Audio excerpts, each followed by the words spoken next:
Hi friends, welcome back to my channel, Make It Make, where I always try to encourage you, if you can't get it to make, then make it make. Today we are going to continue working with our Slavic system. I have our meat thawed and ready to cut up so that way we can put it in our jars. The type of meat that I'm going to be working with today is beef chuck roast, 2 of them. And they're pretty hefty. I don't know how many pounds, but I'm hoping that I'll be able to fill up 3 liters. If not, then we'll use the rest for something else. But the thing that we're gonna be doing today that was different from the last time we used the system is we're actually going to be processing this in a water bath. So I'm very excited to show you how this processing method is done with systems that people use all around the world for canning. I'm going to clean these jars. Remember I was talking about it before.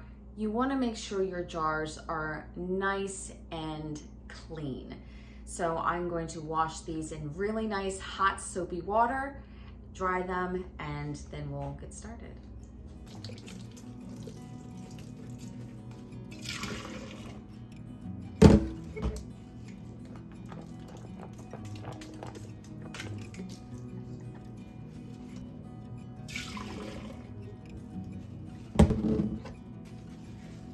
I know I've said it before, but I love this tinted green one.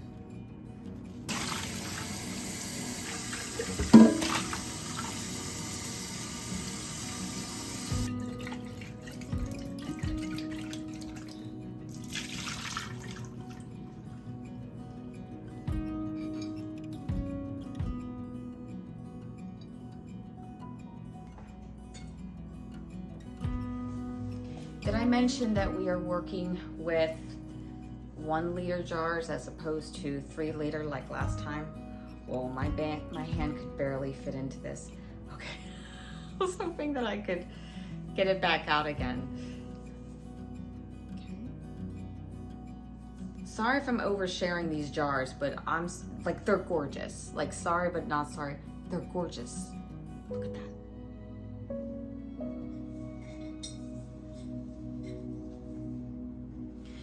And again, for the people who are wondering where they can purchase these jars, I found mine on Etsy, and I will make sure that I will put her link of her store in the description. So you're gonna have look, in the description for it.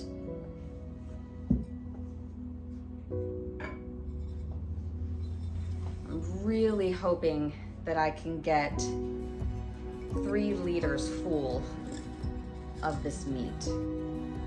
All right, last one. Okay, so we have our meat here. It's nice and cold, and I'm just gonna be working with nice cold meat. And I'm just gonna start cubing it.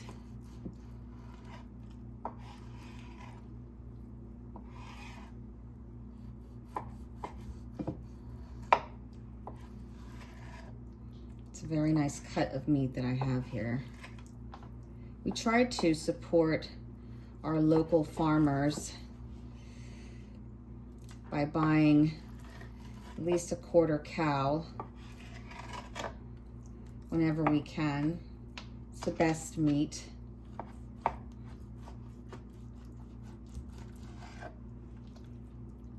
It's just beautiful.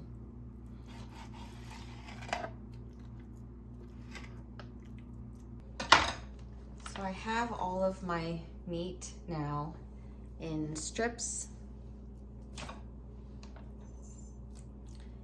and from here on out I'm just going to cube them.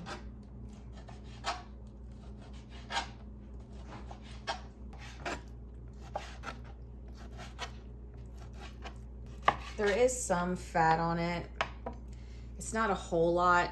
That's fine. I'm going to keep it on. If it were like, thick, I would try to get some of it off, but this is fine. So I cubed up the first batch of meat, and now I'm gonna go on to my next one and go ahead and cube that up.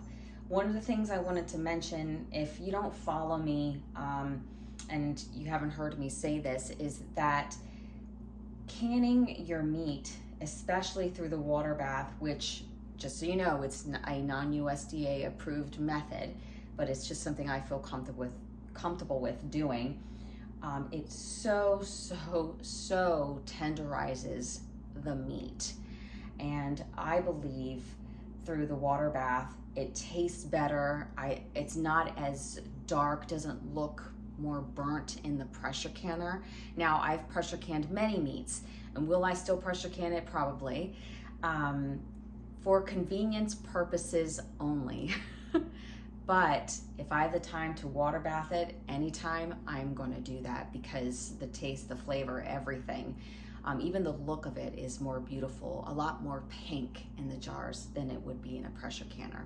So anyway, if you have a tough type of meat, definitely can it, and it will tenderize it and make it nice and soft.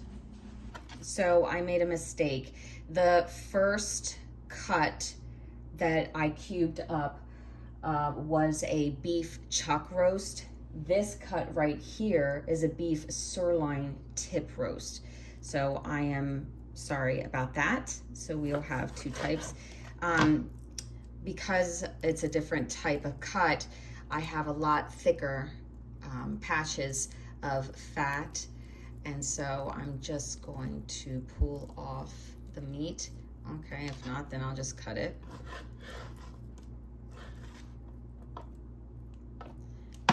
And I won't put this thick of fat in there. But I'm not worried about the two different cuts being canned together. It's gonna turn out quite fine and still make a very good product. But I'll mix it well, so that way we have, you know, even ratios to do that. Now it's time to fill up our jar. Really hoping I can get 3 liters out of this. I don't know if I will. And I am pushing down the meat. It's not something I just want to have loosely packed. Oh, I know for a fact I'm not gonna get 3. I could tell already.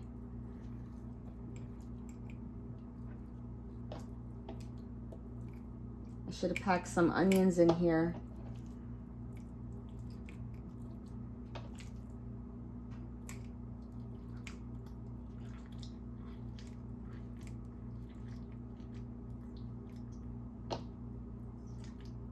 Okay, it's the first one.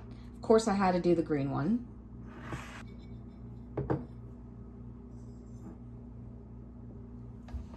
Now we're gonna fill the second one.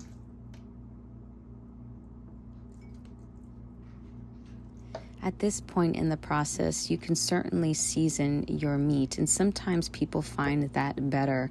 My friend from Ukraine, basically she said that when they went to open up the meat, they wanted it ready to eat, already seasoned, because when they were working in the fields, they did not have time to go all the way home to prepare the food and then sit down and eat it. They needed it to be already done.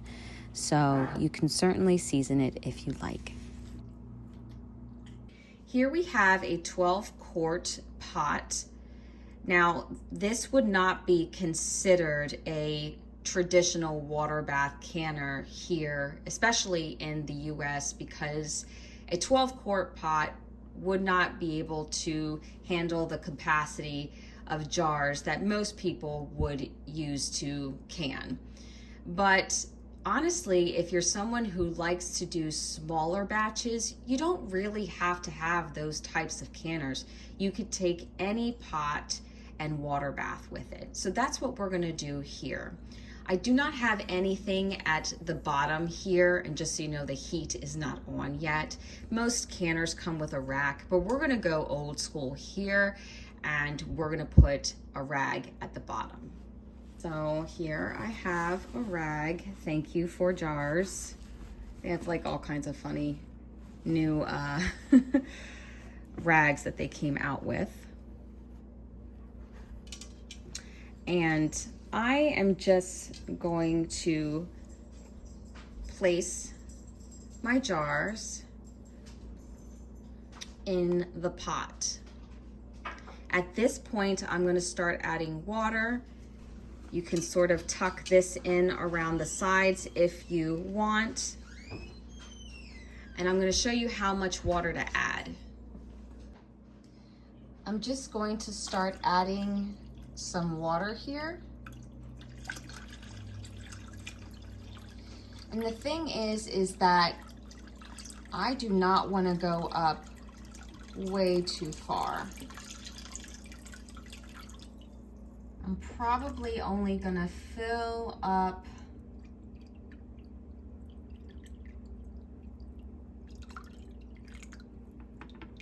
to about there.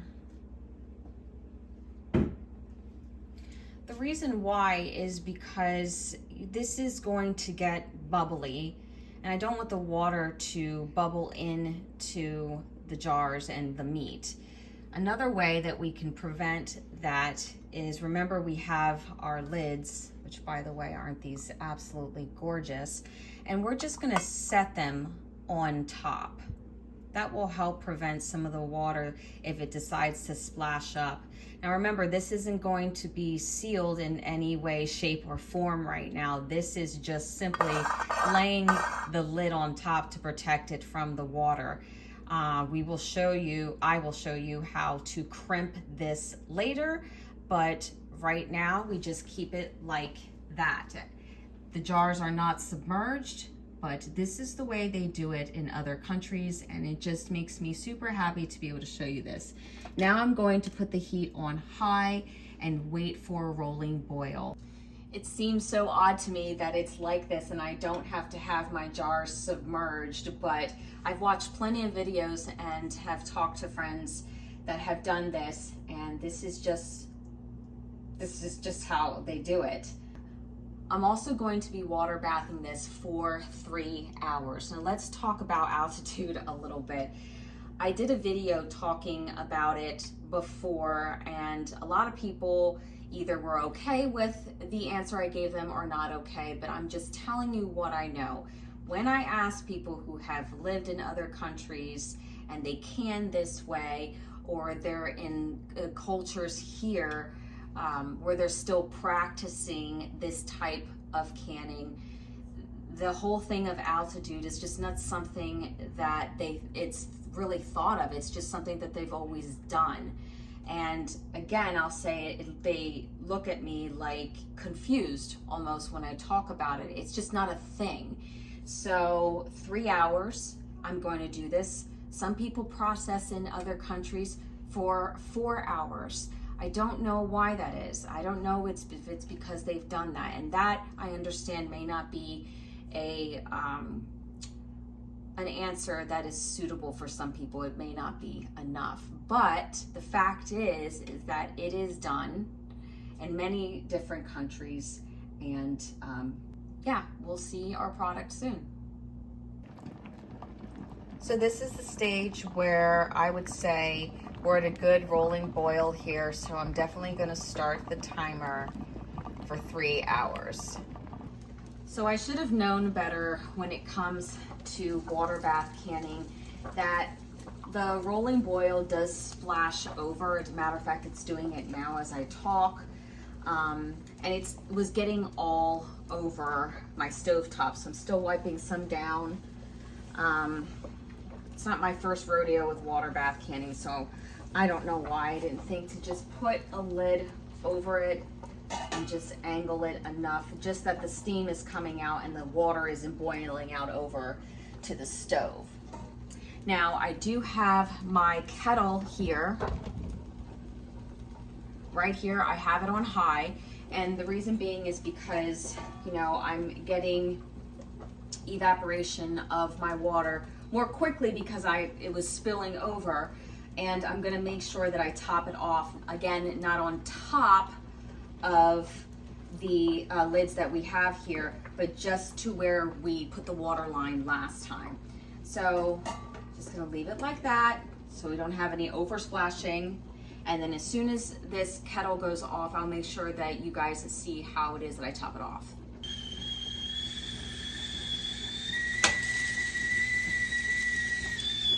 Whew. Okay. I'll tell you what, this lid is working out. I have a little bit of spillage, but not that much. I'm going to fill it up because I heated up my kettle. And we're just gonna fill it up exactly where we were before.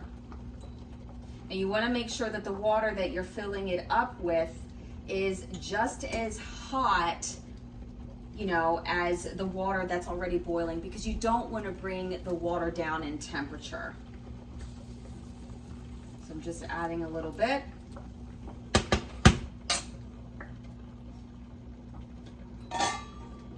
And put the lid on that. This is way better than what it was because it was like spilling over the water. All right, we got this. By the way, for the women who care, you know, I just want to say I got my nails done. I'm sorry, but just because we are canning up some stuff, gardening, or doing whatever your homesteading thing is, doesn't mean that you can't take care of yourself or do something that makes you feel good about yourself. You know what I mean? Now, not every day is like that, but man, when I get my nails done, something just happens to me. Seriously, I don't know what it is. I'm at the store and I'm like, oh, you need my card? Here you go. When I say bye to people, I'm like, bye. There's just something about it for me that even if I don't have any, you know, hair in or makeup or hair done or anything like that, when I have my nails done, it makes me feel good about myself. So I hope that you ladies are taking the time to do something for yourself as well while you're working, or you know, whatever it is that you're doing some self-care as well.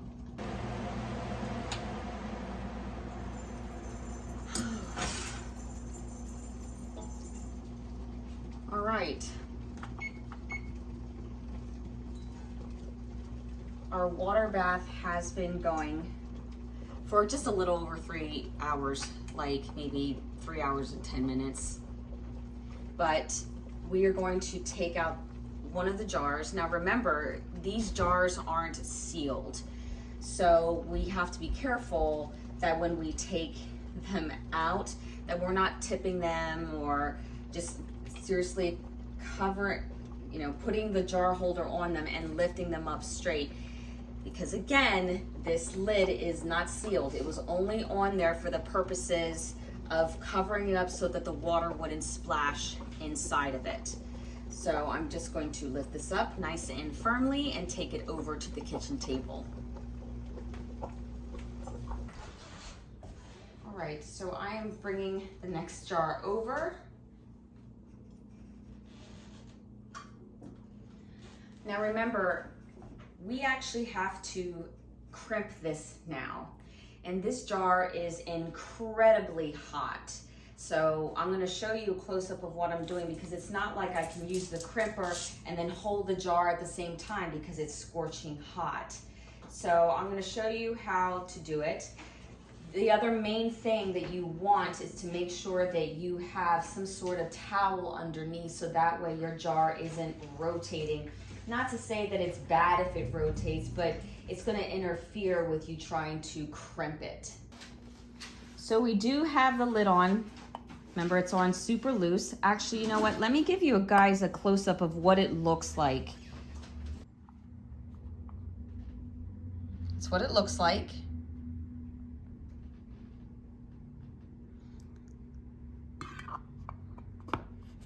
Just gonna pop the lid on. And I'm going to continue with the crimping.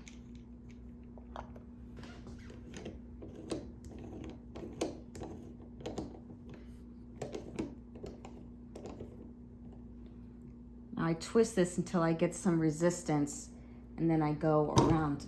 Oh my gosh.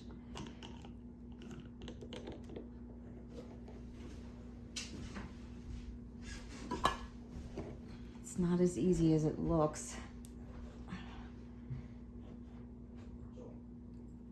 I'm gonna have to push this one aside so I could rotate the whole way around. That jar was close.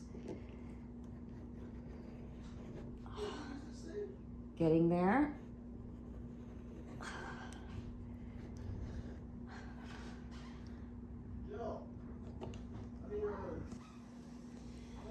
I'm taking a look at this crimp, and I think I need to do a little bit more because it seems sort of wavy around it, and that's not what I want it to look like. I want it to look a lot more straight. So I'm going to go ahead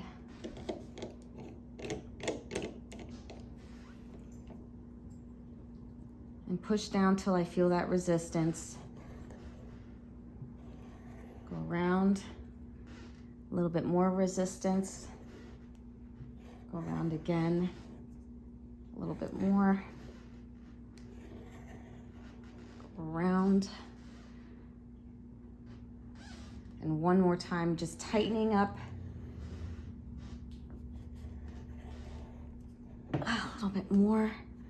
Going back and forth to sort of seal that.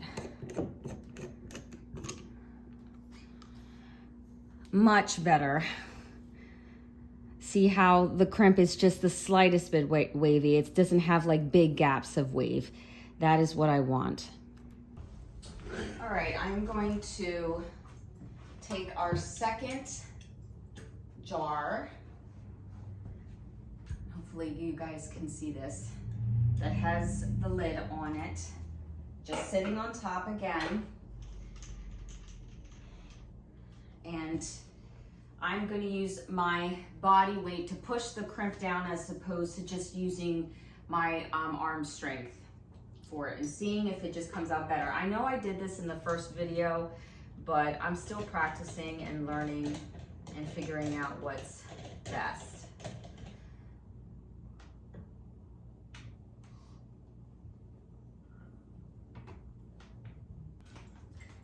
And each time I make a full rotation, I'm tightening up the crimper each time around until it gets to the point where it's too hard for me to go around.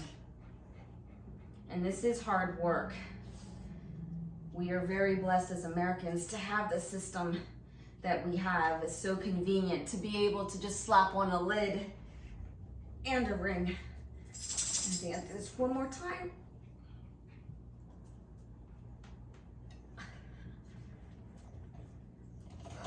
Okay, let me check the crimp. Dang it. With all that huffing and puffing, I thought I had it right. Still more. My goodness.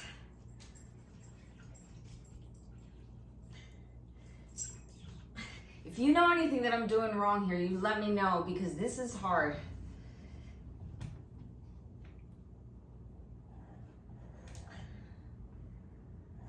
You gotta be careful because you don't want to crack the glass while you're doing it.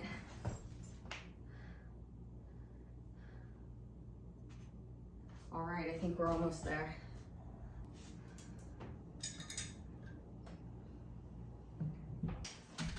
That was really hard. I mean, I almost broke out in a sweat for that last one. So here's what they look like crimped up.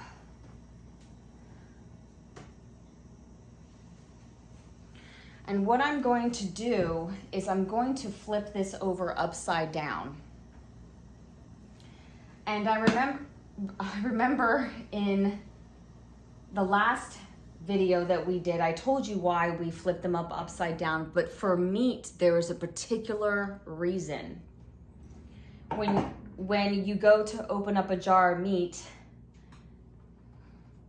you want all the fat to be solidified at the bottom of the jar as opposed to the top of the jar, because if you're gonna go to eat it right away when you want it readily available, like I was telling you the story earlier about being, you know, in the country, in the farmlands, and having no time to go home to prepare it, the last thing you want to do is go ahead and scoop into a big spoonful of fat. So the fat is all the way at the bottom. Let me show you a close-up of what this looks like upside down. Also, again, we want to make sure that our seals are not leaking. That's another reason why that we put them upside down, just to make sure that they do not leak. They look pretty tight to me. All right, friends, I'll see you tomorrow morning so we could take a look at the final product. So it's the next morning, and our jars look like they have sealed. How I know that is, again, checking the towel. I'm kind of glad that I picked a white towel because I would be able to see if there was any type of leakage on here. And so far, so good. I don't see anything like that. I don't feel anything around it. It looks like it's a really good seal. Now I am going to flip it over.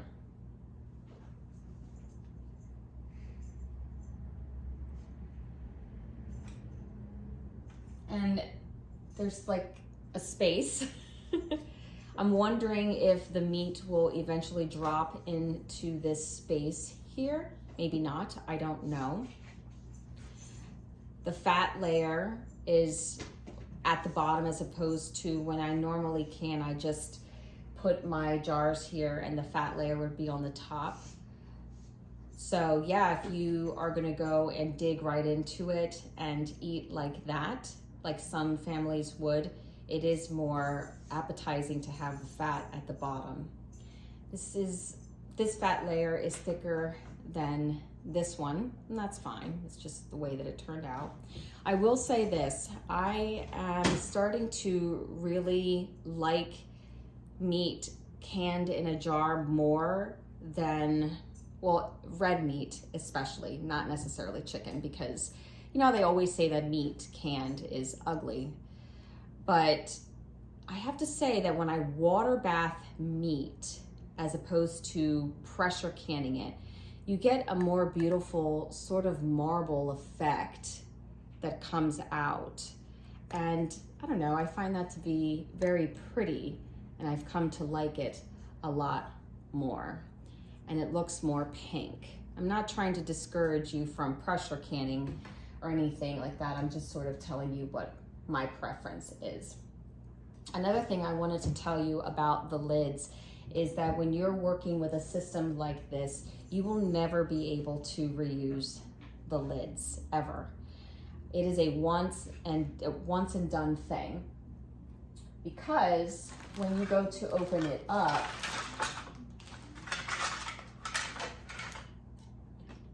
you're going to use this tool. Is it this way? Is it this way? I don't know which way it was. I think it was like, I don't know. I don't remember how I did it. But you know, obviously this is the end result, and you're not going to be able to reuse the lid again. So keep that in mind, that you will have to continually buy lids. The other thing also was I got two types of lids. I got these decorative lids here, and then I also bought these lids. And I will say that when it comes to crimping, these lids were easier to crimp as opposed to the decorative ones, because the metal is more thick in this one than it is in this one. This one just felt more soft to crimp with than this one. I kind of felt a little foolish in the first video and in this video crimping, because I just feel like I had such a hard time with it, but I did not have that much of a hard time when I was crimping this one. So if you're gonna order there, I'm just letting you know with my experience. Okay, well, we're gonna try this in a recipe. I'm sorry that if some of my recipes are the same, it's just I cook what my family eats and what they like. So if it ends up being like the same beef stew, I'm sorry, but at least you get to see me use the product. All right, friends, thank you so much for watching, and as always, take care and God bless.